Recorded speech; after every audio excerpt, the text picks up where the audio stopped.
Hey, guys, this episode is brought to you by TeePublic. You guys know TeePublic. I've been with TeePublic forever, since the Schmodown days, since the big thing launched. If you have a Sith Council shirt, if you have any of our shirts, you got them from TeePublic. From over the years, we've been working with TeePublic. When I went out on my own, they were one of the first calls that I made. So not only can you get all of the branded merch from this show, t-shirts, stickers, phone cases, mugs, all that, when you are on the site, do a search. You're going to discover something that you like, especially in this space, man. An artist uploads new work to the TeePublic marketplace every 5 seconds. Because of the thousands of global artists that populate the marketplace, you're going to find designs you won't find at a big box store, especially if your interests are super niche. Doesn't matter what you're into, you can find it on TeePublic. You want a graphic tee of a cat riding a unicorn? Check. A t-shirt with your favorite movie quote? Got it. You want merch for the big thing? Hey, that's what you want, obviously. I've been using TeePublic forever. If you guys know me from back in the day, I've been talking about them that long. So it was obvious that I was going to be using them again, and I'm so glad that I did. So many of you guys, when I see you at some of the events, you're wearing the big thing shirts, and it all comes from TeePublic. And browse around on my link. It's going to be in the iCard right there. It's going to be in the description right there. Browse around. You will find stuff that you like. So I'm happy that they're on the show. They're sponsoring the show now. TeePublic, everybody. Check them out.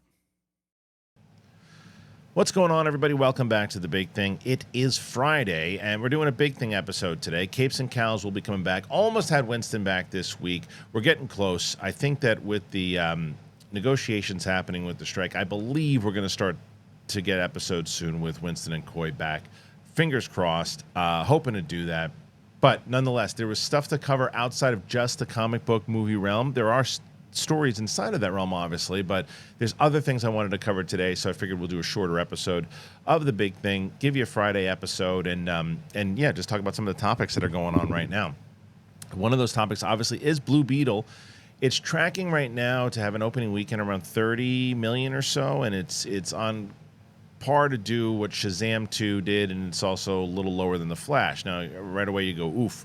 Well, I think the Shazam 2's budget was bigger, and it was also coming off of a sequel, so it should have done better.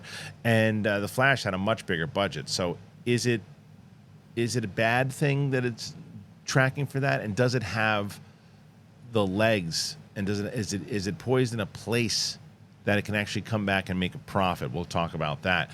Ahsoka, I saw episodes 1 and 2 last night. I won't go into any spoilers, I promise you. I can only give kind of my same type of social reaction that I did with Mike. That's on the channel if you want to watch that. But some of the news happening with Ahsoka, I think this is great news.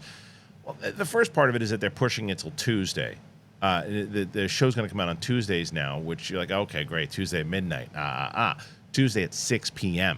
I think this is a great choice. I hope they do this with their Star Wars series, with their Marvel series, and get rid of that silly 12 a.m. model that they were going for. I don't know what that was all about. I hope that this is the end of it, and I hope Ahsoka is the one that starts it off. We got some other topics to talk about also. There's some news with Zack Snyder. He said he's going to give you some information about when that first trailer for Rebel Moon is coming. And I mentioned The Flash, by the way. The Flash is coming to streaming pretty soon. Also talking about, hey, look, this thing was supposed to come out in whatever date it was, and now here it is. Percy Jackson, the streaming series for Disney, gets announced, and it's coming out in December. How about that? So we'll talk about all this. There's tons of stuff to talk about. And like I said, it'll be a shorter episode, but I think we'll cover a lot of stuff. So I hope you are already subscribed to this channel. If you have not done that already, please do it. Hit that button. We are approaching 90 rapidly, and hopefully we can get to 100 within the next couple of months, and I hope that you guys can join us for the ride. If you haven't done the Apple Podcast, Spotify, we upload episodes there every day. I know there's some people said some people are having some issues with the Apple Podcast side of it, and I think that we've fixed it. So we're working on that. PLE's been working on that pretty diligently. So I think that's it, guys. Let's get into it. Let's get into the big thing. All right. Ready? Good. Here we go.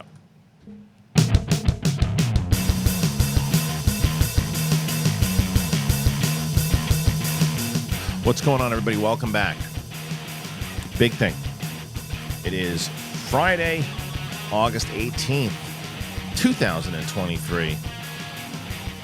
Told myself I was going to do that because I want to listen back to this and God knows how long and say, oh man, 2023, it seems like yesterday. Shit goes fast, man. It goes fast. I don't know if you guys if some of you been, I did a poll on the channel, I don't know, last week or something, and said how many people have been following me from the old school, found me recently, and there was a significant amount that have been following since the old school. So I thank you so much for that. And one of the things that you might remember if you've been following since some people said like the Toad Hop days, and even maybe during Schmoes Know, then you remember when my oldest was born, or I just was talking about her. She's 12 years old now, man. It's crazy, almost 12. Starting middle school. I got the little gangster who is now in kindergarten. So it goes. Parents know, man. Blink of an eye. Blink of an eye. So I wanted to say the date. And even though, like I said, it feels like it's been a bit since we've had Winston and Coy, next thing you know, we're going to be sitting there, we're going to be talking to these guys, and everybody will be back. I had Roxy and Brett back on Thursday's show, yesterday's show, which was pretty crazy in general, and I think that I love having those two around. And I think we switched up. We had like a different vibe yesterday. We covered a couple different stories, but we goofed around. But then we also did this thing at the end of the show where we reacted to these crazy videos. Maybe we make that a Thursday thing. You guys seem to have liked it, so if you did, let me know. I gotta figure that out because we're developing this stuff. Mondays are kind of like a grab bag type episode. I know that I'm supposed to, every time I mention this, it never goes through, but we're supposed to have Miri Jedikin on the show, on a Monday show in the next couple weeks. So for the old school fans, you'll remember Miri. She was the producer of Schmoes Know. Well, she's going to be in studio. We're going to be talking about some stuff. So that'll be a Monday episode. Tuesday's the UFO UAP stuff. Wednesday, Mike has been in. We've been doing some shows. We're going to be covering Ahsoka next week. We'll go going back to our rotation where I won't do it for 1 and 2 because I saw it already, but normally what I'll be doing during Ahsoka is I watch the episode, I'll do an immediate reaction. Now, and I guess we can get into this in a second here, is I normally would do the immediate reaction at like 12:40 or 1 a.m. whenever the episode was done and put it on the channel. Now I won't have to do that, thank God, at least for Ahsoka. On Tuesdays, I will just watch it when it comes out, and we'll talk about that story in a moment. Hey, let's just get to it now. Talk about the schedule and everything else later. All right, this is some news, man. I really like this news. At first, I saw Ahsoka was moved up to Tuesday nights. I was reading Dark Horizons, and Ahsoka is moved up to Tuesday nights. And it says Disney Plus has announced a change to its release strategy for Star Wars series, starting with Star Wars Ahsoka next week. Now, instead of premiering at midnight, 3 a.m. on the East Coast, on Wednesdays, new episodes of Star Wars are going to kick off on Tuesdays from August 22nd. Specifically, episodes are going to launch now at 6 p.m., 9 p.m. for the East Coast peeps. So North Americans fans will be able to watch them at a reasonable evening hour. Meanwhile, early reactions for the first few episodes are rolling out across social media with plenty of praise for the actors and good impressions, but also suggest issues with pacing. I disagree with that entirely. God, I disagree with that so much. I saw that, and I'll talk about that in a second.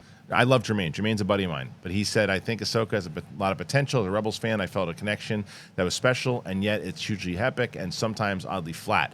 I disagree with Jermaine. Again, love Jermaine. He's a good buddy of mine, but I disagree with him. Sabine is the standout through and by episode 2, I was sucked in. That I agree with. And it could go south, but I don't think it will. I also agree with that. All reviews confirm it's pretty much a Star Wars Rebels sequel with some questioning how it'll play for those unfamiliar with the animated series. Meanwhile, the first clip, yada, yada, yada. Okay, so there's some stuff to be talked about there for sure. The pacing stuff. And I don't know if the Dark Horizons was just specifically, because that's who I was thinking of, because I watched, Jermaine is a guy that when he goes to the cons and celebration and I'm not able to go, I'm following his stuff because he gives great updates and he's really locked into all of it. So I was actually sitting in front of him last night, and I didn't get a chance to talk to him about it afterwards. But the pacing I saw from him and I saw from Laura Kelly, who kind of equated it to Andor, which is what I liked about Andor. It had time to marinate. There are moments sometimes where it's like it holds on a shot for a little bit, and it's a 52 or 53-minute episode, and it takes its time to give you the atmosphere and to give you what the characters are feeling. It's not rush, rush, rush, go, go, go, shoot, shoot, shoot, fly, fly, fly. And it's like, yes, just, it has all that stuff, but take your time. That's what I was hoping for. Mandalorian 3 was like, moved at such a pace that you're just like, you couldn't connect with anybody, and it didn't, the speeches were cut down and all this, and it's like, no, hold on it. Hold on the moments. And that's, I thought the pacing was great for Ahsoka, at least episode 1 and 2. So I love what they're doing, though, with the shift. Whether it's Tuesday or Wednesday, it doesn't make a difference to me, whether it's Tuesday or Wednesday. But what I will say, what's great, is that this Tuesday at 6 p.m. thing, I mean, that's what House of the Dragon did. And it was a very smart move. It's like, what... And not even for critics and people who are doing reviews and that kind of thing, you know, if you want to get the word out, that's minuscule.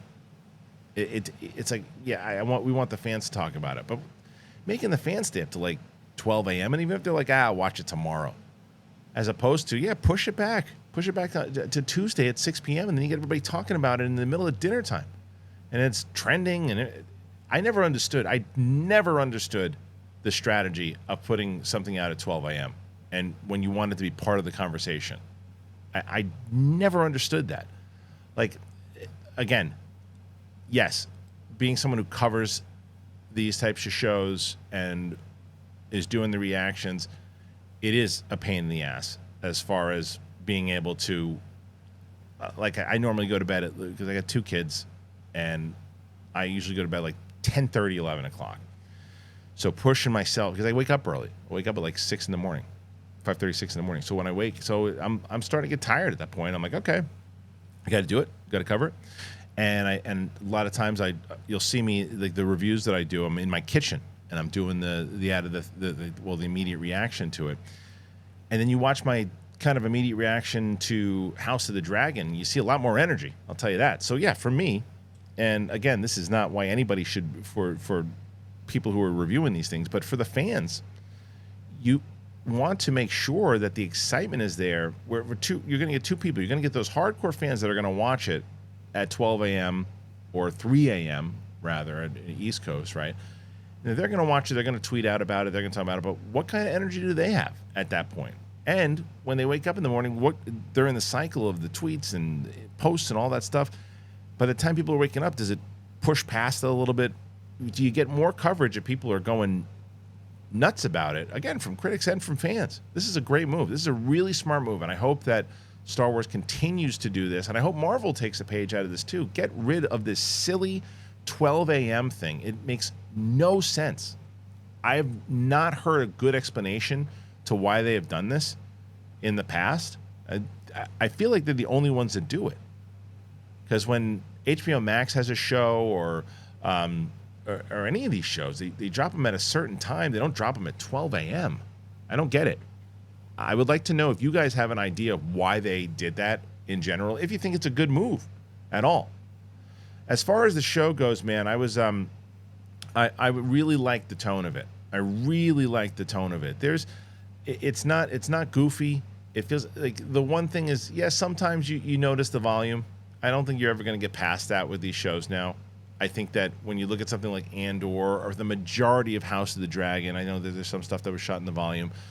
It's the real locations just play better. There's no doubt about it. But it also allows you to get things out, and the technology still looks really good, and there's things that they do. But I think that one of the main concerns I certainly had for this show that Mike Kalinowski had on this show was, will non-Rebels fans be lost? And I was happy to hear from Mike right away. He's like, no, I was locked in. Mike was locked in. And Mike, you guys, if you watch Wednesday's show, Mike's going to tell you what he thinks. Mike's not going to be, it's fine. He was locked in. He wants to know where it goes. He wasn't, and he thought, he was convinced he was going to be lost and that it was going to be too inside baseball. And that's why Mike's on the show, is that Mike will also admit when he's like, no, I was completely locked in. And they give you good Easter eggs. It's not like one of these things where if you are a Rebels fan, you're like, oh, they didn't even pay attention to the lore. They absolutely pay attention to the lore, and they absolutely give the characters respect, and obviously it's Filoni, right? But the thing that stood out, and the thing that I was talking about on Wednesday's show with Mike, Kevin Kiner, the music in this show is the best music we've had in a Star Wars show so far, because Kevin Kiner knows the theme of Star Wars.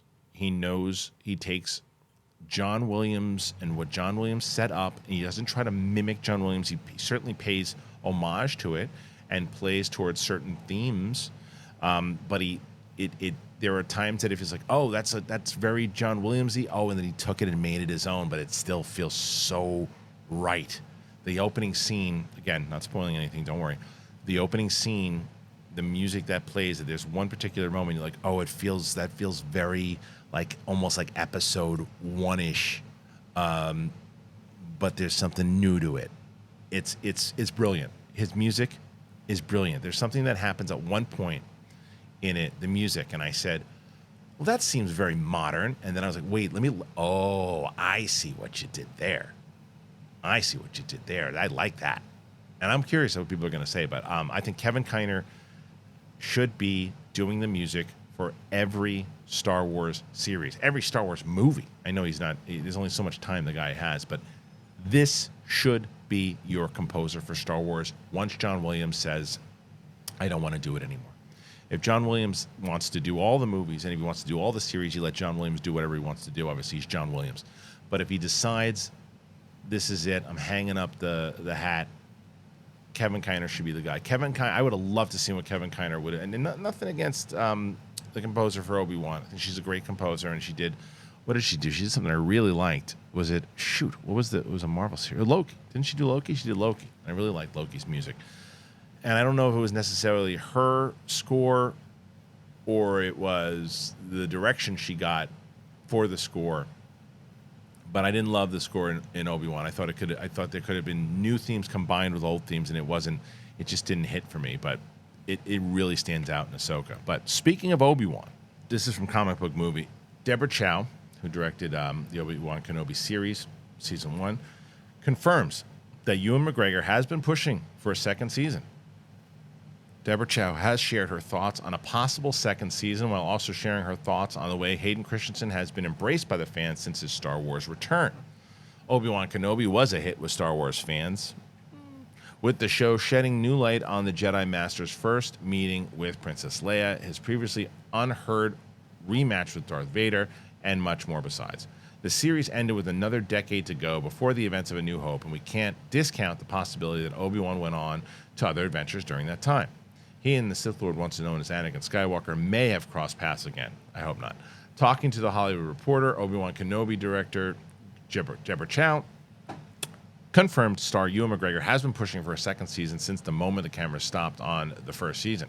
She says, Ewan and I finished our very last shot on a second unit, and I was literally taking off my headphones. He was already pitching me ideas for season 2, the filmmaker recalls. There's another 10 years with plenty of stories, and I don't think it's off the board. It is a never say never situation, but we did conceive this to be a limited series. It's hard to imagine Lucasfilm not eventually moving forward with a second batch of episodes, and Chow went on to share her thought of the recent resurgence of both Star Wars prequels and Hayden Christensen. She says, when we made the announcement that we were bringing back Hayden, that prequel generation became very clear all of a sudden. They loved the prequels, and Hayden was their guy. It was lovely, honestly, to work on something that was for a different generation of Star Wars fans. A lot of the actors have been subject to a lot of scrutiny over their roles, and having Hayden come out the other side and see the love for both him and his character, it was one of the most gratifying things. Honestly, I wouldn't have felt good if he didn't have a good experience on this. Kathleen Kennedy has been resolute when it comes to Obi-Wan Kenobi Season 2 not being in the works, while Bob Iger has suggested the studio will cut back on making Star Wars content. If that leads to a movie, we'll have no complaints. Now, that I agree with. It's funny because I still stand by. People keep telling me after seeing that series, now don't you think it should have been a movie? No, I think it should have had better writing. I think it should have had better writing. I think it should have had better pacing. I think it should have had better music. I think that people did cut it down to a 2.5-hour movie, but people also cut the episodes differently as well too. And the characters, the writing, and I say this again, Reva should have been in a different show. has nothing to do with the actress. She should have been in a different show. There was no reason to take the focus off of Obi-Wan and Anakin. That whole story, that whole drama should have been the fact that this guy has been tortured by the fact that he thought he killed his Padawan and his friend. And he should have been tortured by this. And they focus on that, but it goes back and forth with this Inquisitor story that no one cared about. And especially at the very end of it, when they're going to this epic duel between the two of them, it bounces back and forth between the Owen stuff and then getting it kind of muddied the waters with the lore, with how Leia was involved and Luke and all, and the writing just wasn't good on the show, in my opinion. And it was a popular show as far as ratings go, but I think that it's, when you look after Andor came out, nobody talking about Obi-Wan. Everybody was talking about Andor. Wasn't Obi-Wan nominated for Best Series, and people are talking about it for actors, and it was Andor. Nobody expected that. Everybody thought it would be Obi-Wan, and she's not wrong, though. Having Hayden and Ewan back together was fantastic. It was the best part of the series. There's still, again, certain things writing-wise I hope that they would improve, and I hope that they would take notes of when Ahsoka does come out, and the way that Ahsoka is paced, and the way that it plays, and the music, and all that stuff. I hope that they retool it.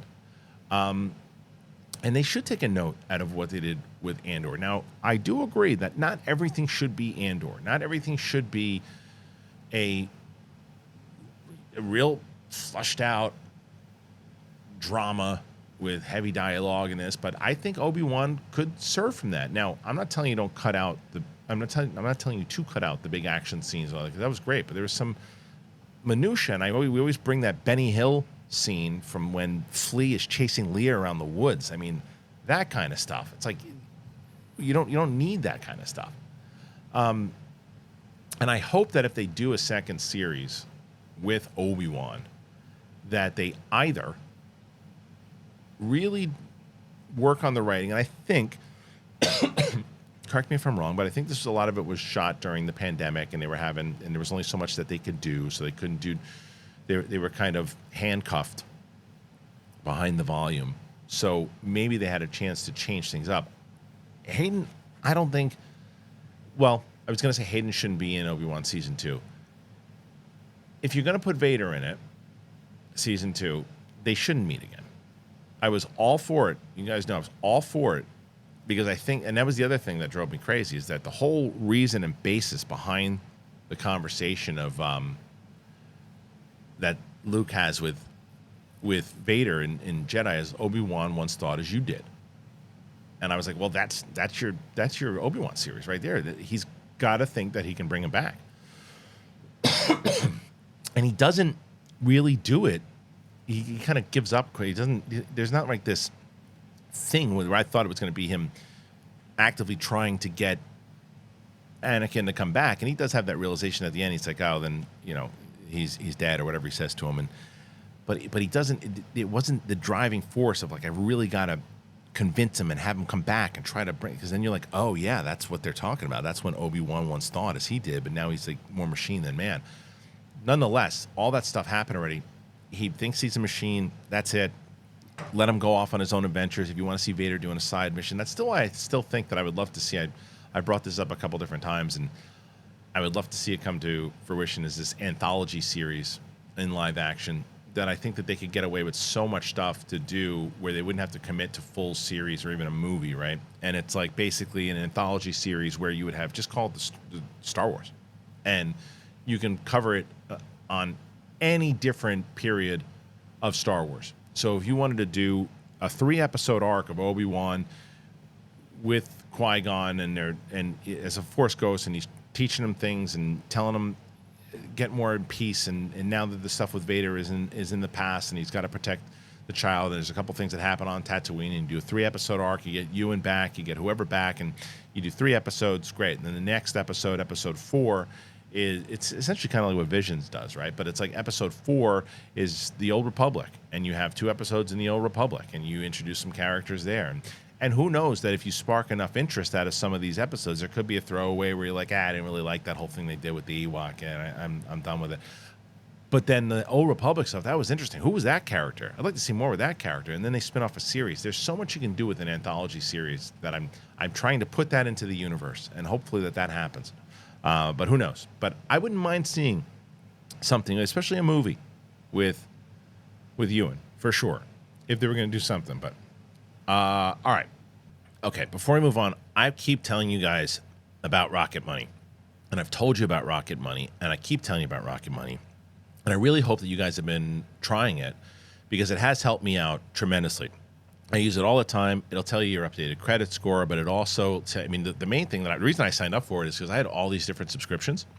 I had so many different subscriptions that were like, you see those apps, like, oh, that would be fun, and you sign up to the app, and then it's free for 30 days, and you forget you had, and you're getting charged for the next 5 or 6 years, and you keep forgetting about it. It lists all of those different subscriptions. It lists all of those things, and it tells you about all of it. And I've been using it all of the time. I love it, and I hope that you guys will love it too, because I've gotten people already who have said they've managed their entire thing with it. It tells you how much money you've spent over the last month. It tells you, it gives you a breakdown of your finances, and it helps you organize it, because I'm not great at that, and I've been a lot better with Rocket Money. So if you want to go and check it out, go to rocketmoney.com/thing, rocketmoney.com/thing. Use that link, please, and please let me know if you've signed up. And before we move on, also, I want to tell you about Green Chef. Let me tell you about them. Here you go. Green Chef. You guys know how much I love Green Chef. They are the #1 meal kit for eating clean. You can feel your best during the busy season with delicious, nutritionist-approved recipes featuring clean ingredients with no artificial colors, sweeteners, high fructose corn syrup, and limited added sugar and limited processed ingredients. You can choose from recipes featuring lean proteins like turkey, sockeye salmon, barramundi, tilapia, scallops, shrimp, the whole 9 yards, guys. It's the best. You can eat clean the easy way with recipes that help manage your weight and support your wellness goals without skipping on flavor. You really will feel your best. I love Green Chef. I've been using them for a while now. I love their meats. I love turning things into rice bowls now, and I make these healthy burritos out of them, and I'm grilling all the time, and I love Green Chef. I've been making a lot of the shrimp bowls too. I like putting those on the grill. I like following their recipes a lot of times. I didn't know I could do half of this stuff, and they make it really easy. If you go to greenchef.com/thing50 and use that code thing50 to get 50% off plus free shipping. Again, greenchef.com/thing50 and use that code thing50 to get 50% off plus free shipping. greenchef.com/thing50. All right, thank you again to our friends over at both Rocket Money and Green Chef.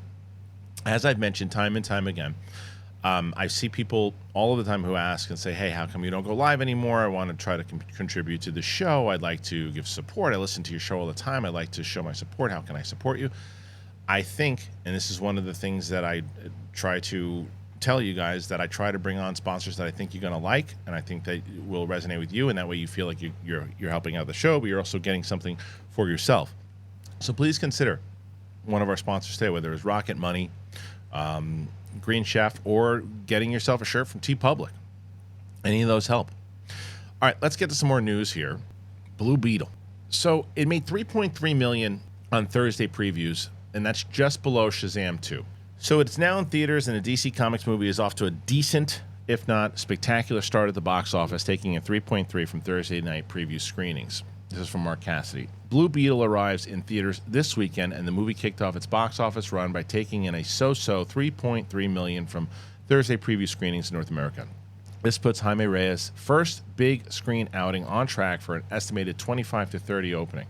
It won't be considered an impressive debut for a superhero movie, but it might not be disastrous, which had a modest budget. That's the key. Compared to The Flash, this has a $120 million budget. Shazam! Fury of the Gods had a budget of 90 to 100. Okay. And the recent sequel topped Beetle's preview totals, hopefully not an indicator of what we can expect. Yeah, but that was a sequel, though. Blue Beetle should take #1 spot from Barbie, which is holding strong after 5 weeks, but it remains to see how it fares over the next few weeks. Positive reviews should help. It's certified with 80% with a 95% audience score, and good word of mouth could propel the DC Comics film past expectations. Okay, so there's a lot here. This was already kind of predicted. They were predicting this movie to make around 25 or 30 for opening week, and I do think that the positive reviews are going to help. I think that what the positive reviews are going to do after the initial weekend, because there's not a lot coming out. There's Gran Turismo, there's Equalizer, but in this type of realm and those types of big blockbuster kind of movies, it kind of stands alone, and it's a good family movie too. So I hope that that's the word that gets spread, because it is a movie that should be seen in theaters for sure. Yeah, the Shazam thing, even though it's a modest budget, the thing that I say is that it's a sequel, though, of a movie that did fairly decent, that it should have done better, and it did significantly worse. So Blue Beetle, the fact that it is 120, I think that is a major, major thing that studios should be paying attention to, because had this movie cost $210 million or anything like the Flash or Indiana Jones or anything like that, then we'd be in serious trouble here. You're not going to make that money back, and you're going to lose money. They have a shot to make money here. They have a shot to at least break even. They have a shot because it was only 120. And I know marketing, and I get that. But that plays into all of it. And I think that by trimming that stuff down, you're going to see more success. And that's why these movies that they take these shots with that cost $20, $30, $40 million, and they put a good story into it, and they put decent actors into it, and they make a gamble on a 40 million or 60 million as opposed to a 300 million. That's greedy. It's greedy, and it's like, well, we got to hit $1 billion, and then we're gonna hand over fist. It's like, it's not working like that anymore. And I think Blue Beetle could prove that, because that's the other thing. If Black Adam would have cost 80 million to 100, it would have made a lot of money. And it cost too much. How much is that budget? Let me see. I always check this. I'm going to go Black Adam budget. Yeah, it's ridiculous. It's like in the range of $190 to $260 million. It's outrageous. Shouldn't have cost that much. You would have brought that back to like $100 million or $80 million bucks. Give The Rock back end stuff and give the actors back end stuff instead. Then that movie would have made money. That movie would have made money. That movie didn't need to cost that much. But anyway, Blue Beetle, I'm very curious how it's going to play out over the next couple of weeks. Because I think this could be an Elemental type thing, because Elemental had time to breathe. Everybody thought Elemental was a bomb. And maybe it broke even now, or maybe it just made money. I don't know. But it was considered to be a bomb, and it started to fight its way back. Yeah, so, I mean, unlike The Flash, which is now considered one of the biggest bombs in superhero history, The Flash, two things about this movie. One, this, again, comicbookmovie.com. Man, Josh Wilding really gives it to the movie. It says, The Flash, Max reveals streaming premiere date for the greatest superhero movie ever made. They surely shot themselves in the foot by doing that. Max has finally announced when The Flash will premiere on the streaming service. Great news for those who you're excited to watch. The greatest superhero movie ever made from the comfort of your home. Real nice. Earlier today, we brought you the news that The Flash concluded its box office run, and it had a dismal $268 million worldwide. Yeah, that's really bad, considering the movie probably cost just about that to make, or close to it, not including marketing. So that's a bust. As a result, it now ranks among the biggest superhero movie box office flops ever released. We know many of you decided to skip the divisive DCEU movie in theaters, but Warner Bros. Discovery has announced today that the Scarlet Speedster's first big screen solo outing will make its streaming debut on Max next Friday, August 25th. There's always a chance The Flash will find a new audience at home, and we'd be lying to say that there weren't at least some fans who had a fun time with Barry Allen, Batman, and Superman. I'm one of them. I like the movie. It's my favorite comment, by the way. Weren't you the guy that says you liked The Flash? Yeah, I did. I didn't tell you you have to like it. I liked it. I like The Flash. There's some stuff that's not great about it, but I liked it. I saw it twice. Dug it. I really liked the movie. Didn't love the ending, but I liked the movie.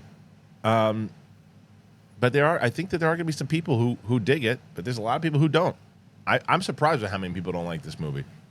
But nonetheless, it ate it. It ate it bad. While Ezra Miller's DCU future is unclear, Michael Keaton's time as the Dark Knight has ended, despite there was once major plans for him to come back. As for Sasha Calle's Supergirl, we have no idea whether she'll star in DCU's Supergirl Woman of Tomorrow.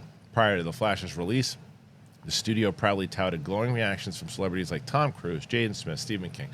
Even new DCU studios, James Gunn, got in on the action, describing it, which has 64%, as one of the greatest superhero movies ever made.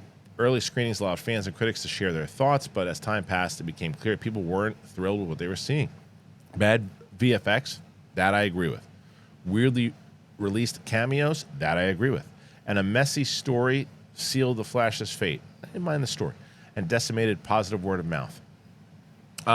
So I'm very curious with people who, like, this is a good question. If you guys haven't seen The Flash, because there's a ton of people who didn't, obviously, are you going to watch it on Max? Are you going to check it out when it comes out to see what you thought? Or you just, I don't really care. It doesn't connect to anything. I'm done with it until Superman. I'm not going to watch any of this stuff until Superman, because I see a lot of people doing that. And I think that's what a lot of the hype was behind it, too, from a lot of these people. Like, hey, Tom, say something about this movie. We got to get people into this theater. Plus the stuff that was going on with Ezra Miller and all that and more. Just wasn't, yeah, I thought that movie would do a lot better than it did. I mean, that movie did really poorly.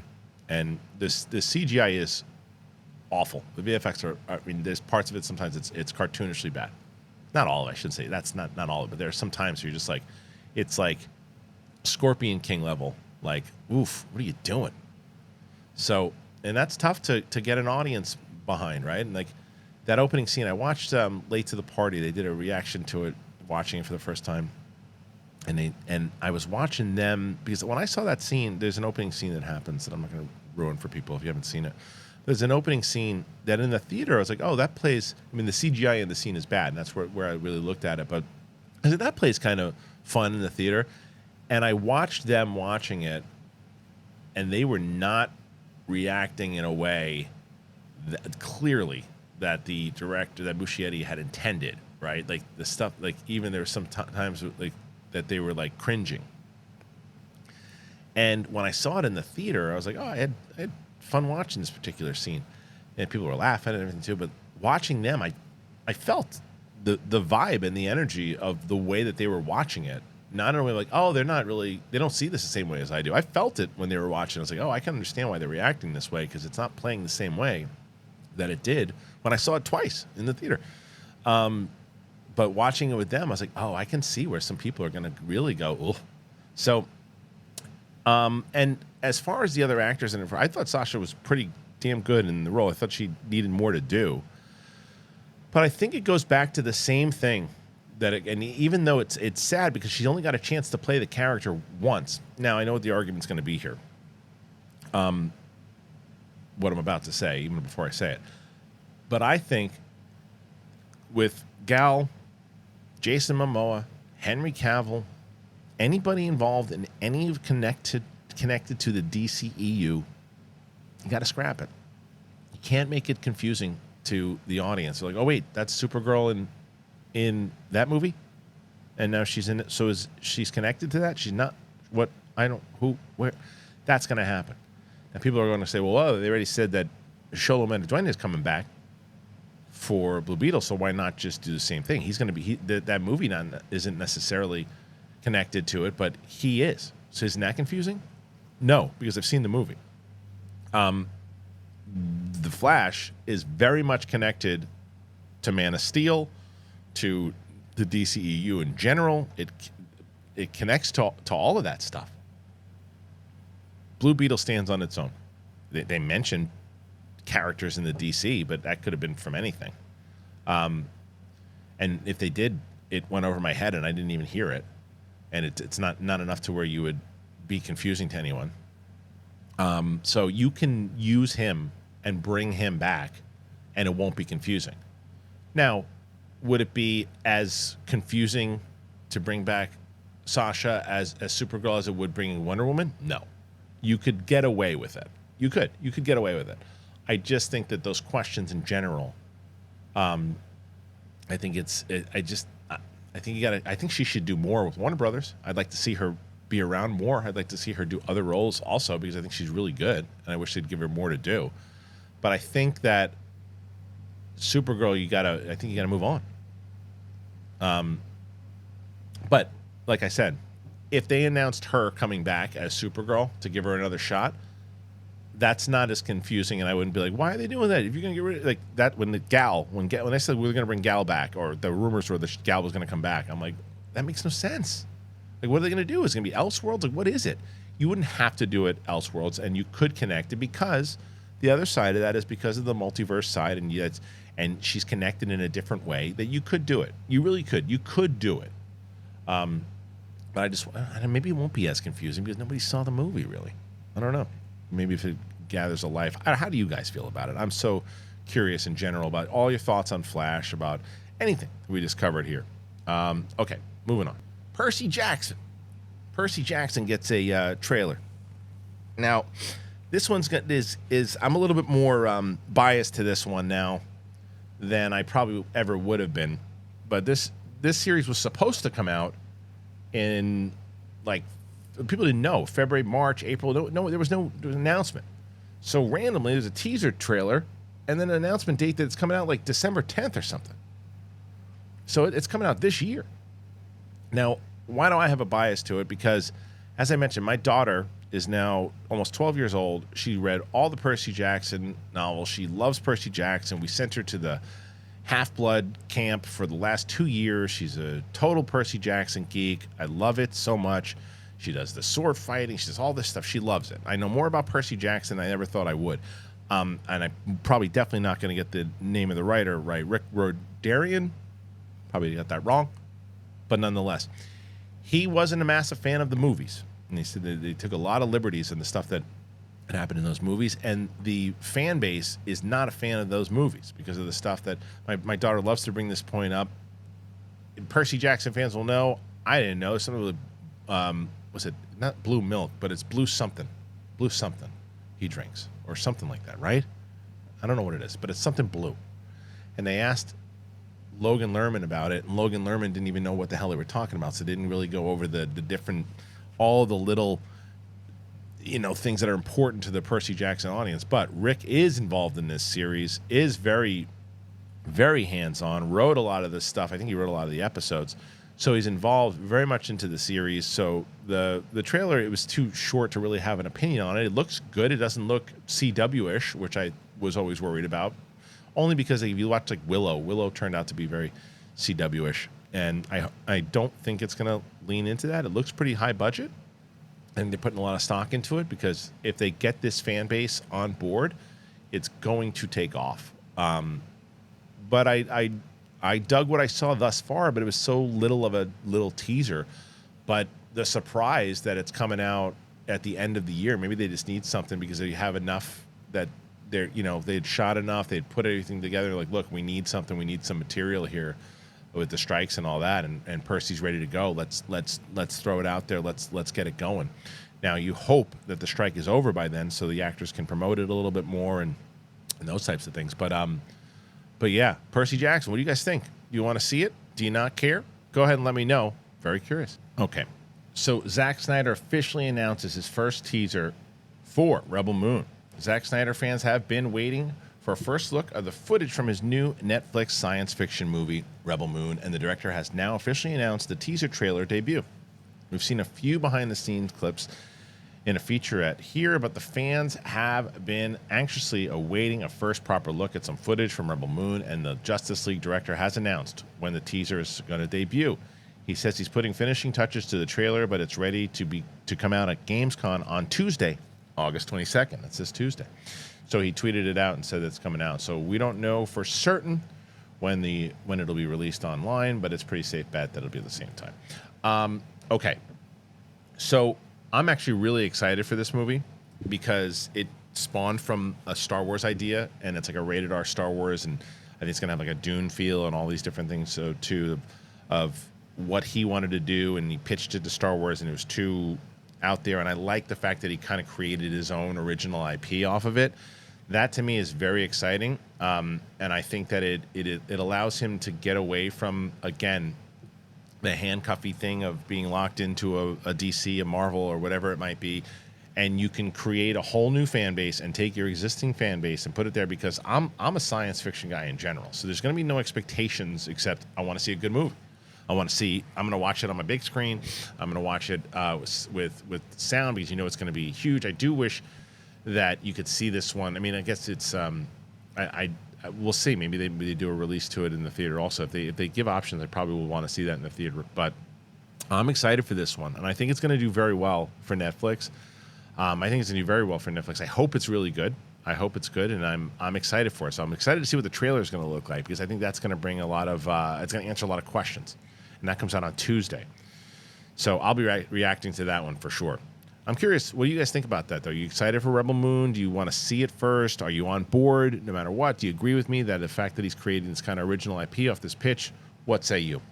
Okay, it's going to be, like I said, shorter episode today, but we'll be back on Monday, and then a whole new week, starting everything. If you're brand new to the channel, you've never been here before, hit that button, subscribe to the channel, help us out on Spotify, Apple Podcasts, anywhere podcasts are found. And obviously, if you're able to and you have the means to, get one of our sponsors today, please do so. The link is in the description, and I pin it to the comments. It's the first comment on every video. Thank you guys so much for joining me here today. I'm me, you're you. We'll see you on the flip side. Peace.